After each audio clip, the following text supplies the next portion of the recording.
Morning and welcome to Over the Target. I'm Lee Smith. What a show today.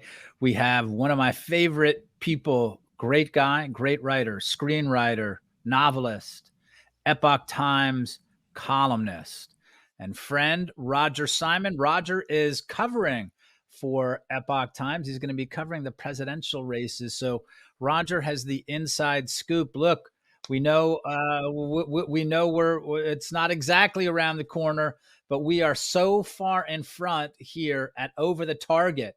We're not only over the target, we're in front of the target too. And Roger Simon is going to help us light up that target. Are we Welcome. really in front?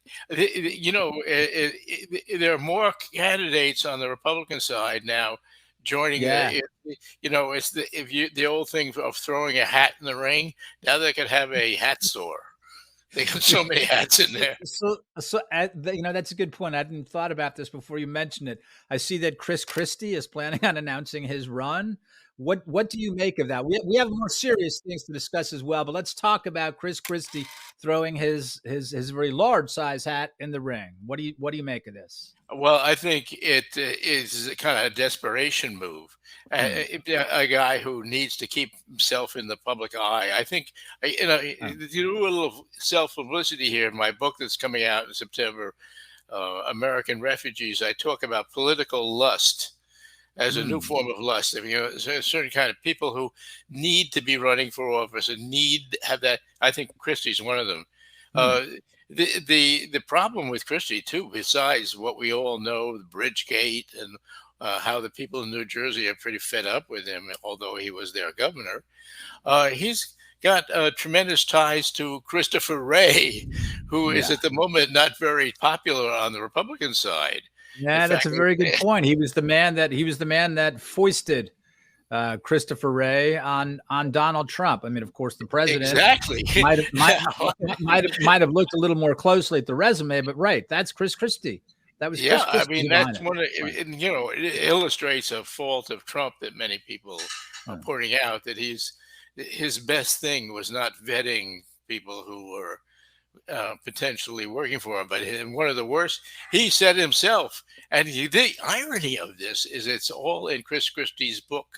Chris Christie writes The Interchange, where Trump got furious with Christie because he said that Wray was his worst choice, period, in all the and why Christie would put this in the book is another question. Yeah, right. But he did, and I think it's arguably true. I mean, what we're seeing now from Christopher Wray, who has become the master of stonewalling, it is, as you've been covering on your show frequently, the desecration of our justice system, and it's the heart of it is with Christie. So, but anyway, enough of him, because I think he has his chance of making any impact on the election is negligible. What about? I'm just going to throw some names out here at you. I think that since the last time we spoke to you a few months ago about the campaigns, Tim Scott has thrown his hat in the ring. What about Tim Scott? Listen, Tim Scott, everybody says, I've met him once or twice. He's a nice man. And so, and nothing wrong with that. In fact, a lot is right with that. But I don't think he's going to make a huge impact either. I think he'll do better than Christie, but that's not saying much. Also, what's weird is that we have two candidates from South Carolina in the same election. Usually there's one person from a state that, then can say my state. But this time there's he and Nikki Haley. And what about Nikki? I mean, this is where I am now. I'm speaking to you live from South Carolina. I'm not taking sides against you, Roger. I want you to know, not sticking up for it. Nikki Haley and Tim Scott against you. I just want you to be careful. You're talking about the Palmetto State here. Let's talk about Nikki Haley. I love the Palmetto State. Yes, Nikki Haley. Nikki Haley is not loved.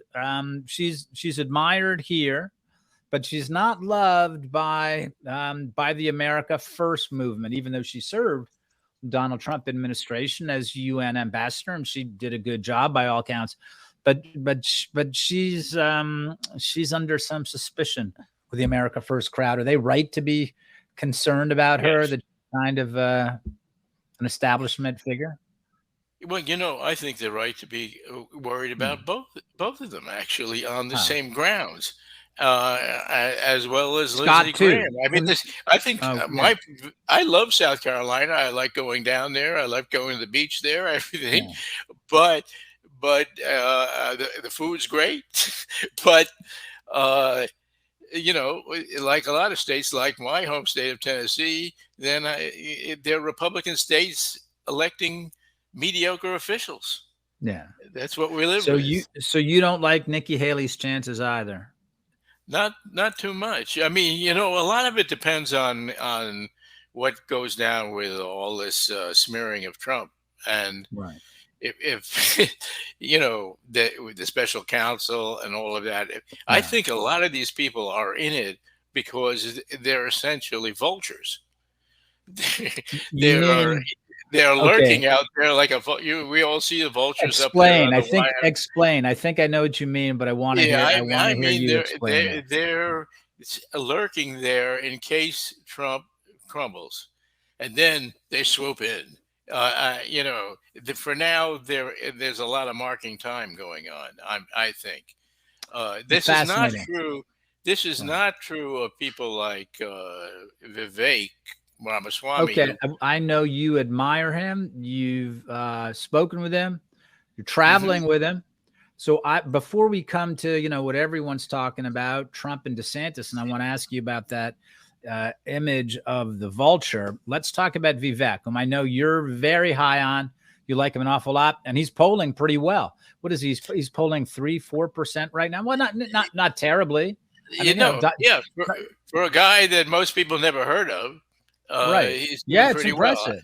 well. Right. Yeah, he on his feet. This guy is remarkably good. I've seen him in various situations in New Hampshire and in South Carolina, and he's, he knows how to handle an audience very well, and also he's a lot to say.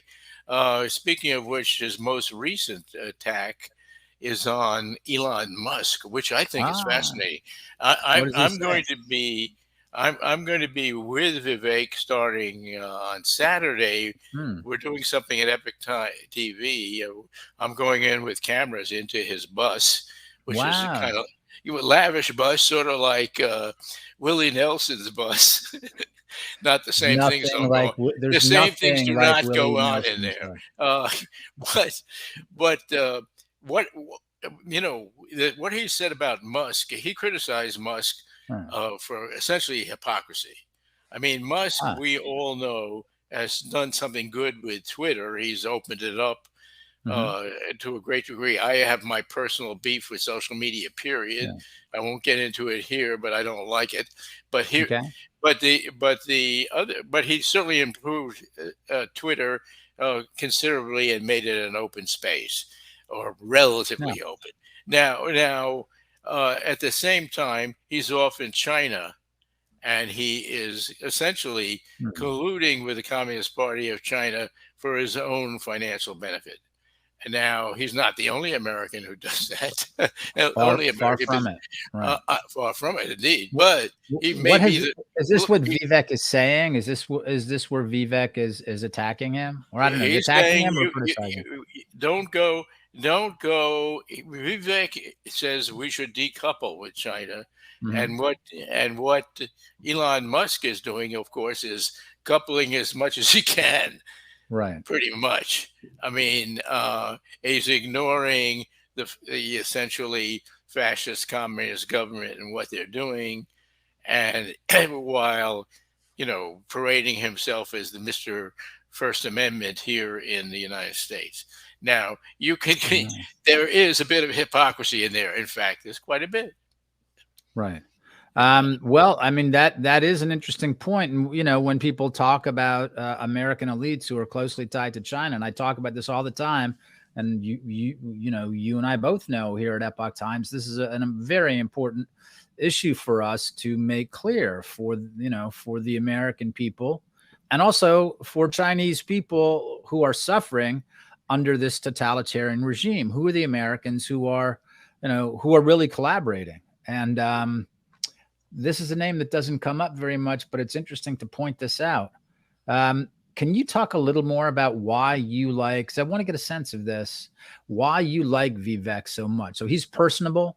He's good on his feet. He speaks well.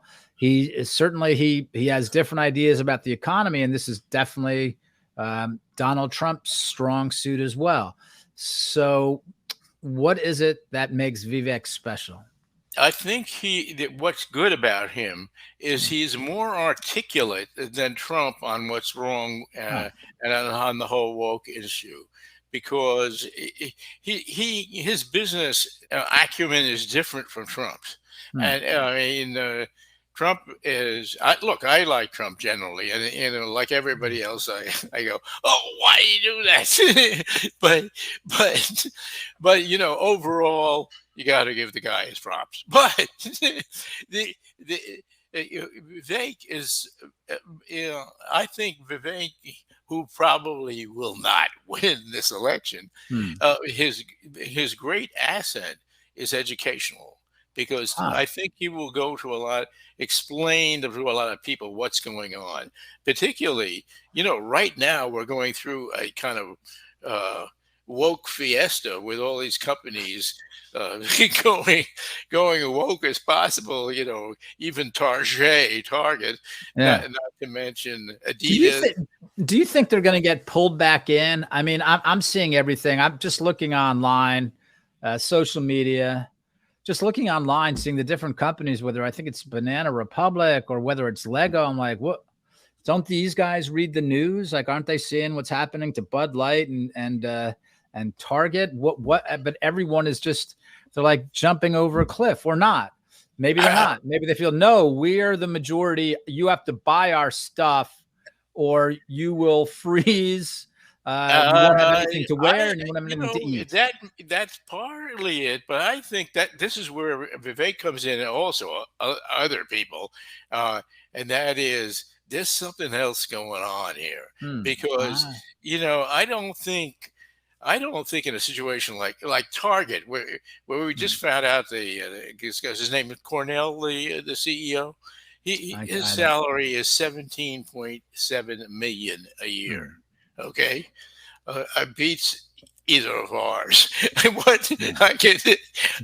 can't imagine making that kind of money. I knew some movie stars who made it, but I mean, it's ridiculous amounts of money, and all the people walking around in Target. I mean, the difference is astronomical. But anyway, besides the morality of that, however you want to regard it, I think that there's a whole bunch of information now coming out that the companies that finance places like Target, like BlackRock, like Vanguard, these are economic institutions with astronomical sums of money.